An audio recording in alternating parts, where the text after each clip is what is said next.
At number 10, we've got Derek Mackay. Derek Mackay, he was the sleazy finance secretary who was sending texts to a 16-year-old boy on the eve of his budget in February 2020. The poor lad was bombarded with 270 messages over a 6-month period after he was contacted out of the blue by Mackay. The MP for Renfrewshire North and West had invited the youngster for dinner, called him cute, and some creepy contacts on Facebook and Instagram.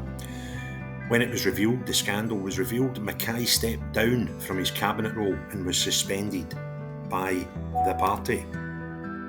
At number 9, we have Patrick Grady. Patrick had his SNP whip returned to him last December after 6 months of suspension. Patrick Grady had quit the SNP group at Westminster after his 2-day suspension from Parliament, imposed after an independent Parliamentary Standards Commission found that he'd made advances to a 19-year-old man in 2016. The man whom he had made the advances said at the end of Grady's suspension it was a slap in the face to anyone who'd experienced sexual harassment. Grady, who was SNP's Westminster Chief Whip from 2017 to 2021, had sat as an independent after the Metropolitan Police said they were investigating the incidents at a pub in London. At number 8 and connected to number 9 is Mr Ian Blackford, who stood down as the lead of the SNP at Westminster after showing support for a number 9 entrant, Mr Grady. In a recording of a group meeting in June 2022, Mr Blackford said he, Grady, is going to face a number of challenges over the short term, and so he should have our absolute full support. I, for one, very much look forward to welcoming Patrick back into the group next week. I am sure that everybody here will agree. According to SNP sources, the fallout from the incident was one of the reasons Mr Blackford eventually quit as the SNP leader and announced that he will stand down as an MP at the next election. At number 7 comes the accusation that the SNP covered up misconduct probes into ministers. This happened after a bullying investigation into the former Rural Economy Secretary Fergus Ewan, and it's never been published what happened to that investigation after it was completed. The SNP claimed that doing so was not in the public interest, but critics have accused them of dodging scrutiny and refusing to come clean about their important issues. They claimed, the Scottish Government claimed that by doing so would stop future complaints being made. At number 6, we have the SNP's auditors who highlighted poor record keeping with a party deficit of £800,000. The auditor noted that during the course of the audit we identified that original documentation in respect to some items of cash and cheques received for the current and prior year relating to membership, donations and raffle income were not kept by the party. We have been unable to satisfy ourselves by alternative means regarding the completeness of income in respect of the above limitations and scope. Consequently, we are unable to determine whether any adjustment to income is necessary in the current year or prior year and the potential impact on opening reserves accordingly. At number 5, we have the resignation of Murray Foot, who was a PR guru for the SNP. Now, Mr Foot's resignation came after the leadership candidates Ash Regan and Kate Forbes asked perfectly legitimate question of how many people were eligible to vote in the upcoming leadership polls. The SNP rubbished reports that their numbers had fallen from 104,000 down to 72,000, and Mr Foot went on to say, acting in good faith and as a courtesy to colleagues at Party HQ, I issued an agreed party response to media inquiries regarding membership.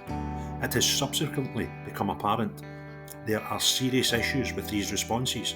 Consequently, I concluded this created a serious impediment to my role and resigned my position with the SNP Group at Hollywood.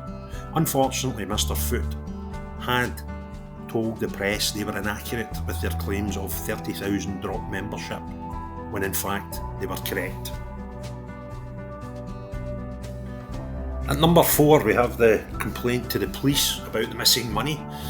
The SNP had raised over £600,000, which was meant to be ring-fenced to go towards another independent referendum campaign. They raised this money between 2017 and 2020, but at the end of 2019, the party had less than £97,000 in their bank and obviously had not fought the promised second independence referendum, which was where these people's donations had went to. At number 3 in our list of shame, we have Margaret Fraser. Margaret Fraser was the MP for Rutherglen who failed a COVID test, and instead of self-isolating, she travelled by train down to London, spoke in Parliament, and came home travelled on a train back to Glasgow.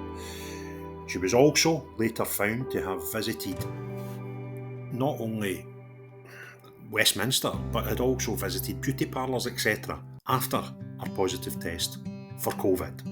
She was prosecuted. She was found guilty in a court of law, where the prosecutor, Mark Allen, told the court the conduct had amounted to reckless disregard of public safety. Later on, Margaret Fraser triggered a recall petition at the House of Commons, where she lost her seat, and in the subsequent by-election, the SNP lost. At number 2 on our list of shame is a former MP, Natalie McGarry, who may have benefited from £70,000 from embezzlement. McGarry was found guilty of taking £19,974 from the Women for Independence while she was a treasurer. She also embezzled £4,661 while she was a treasurer, secretary and convener of the Glasgow Region Association of the SNP. She was sentenced to 2 years at Glasgow Sheriff Court in June 2022, which was actually reduced on appeal. However, during the trial, there was a draft £70,000 benefit figure, which came from a report drawn up by the defence accountant David Adamson. Mr Adamson was instructed to prepare the interim activity report by the Defence Counsel, Alan MacLeod. At number 1, and top of the hit parade of scandal, the SNP, comes Operation Branch Forum. Operation Branch Forum is a Police Scotland investigation into possible fundraising fraud in the Scottish National Party that was launched in 2021 and still ongoing today.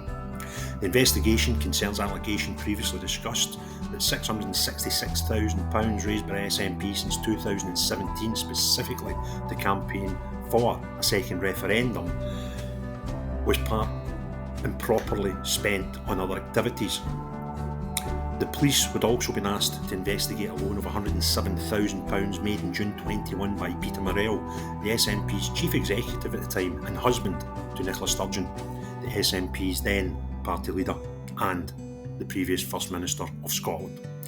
After a party meeting discussed the funding being looked at by the police, the loan was reported late to the Electoral Commission.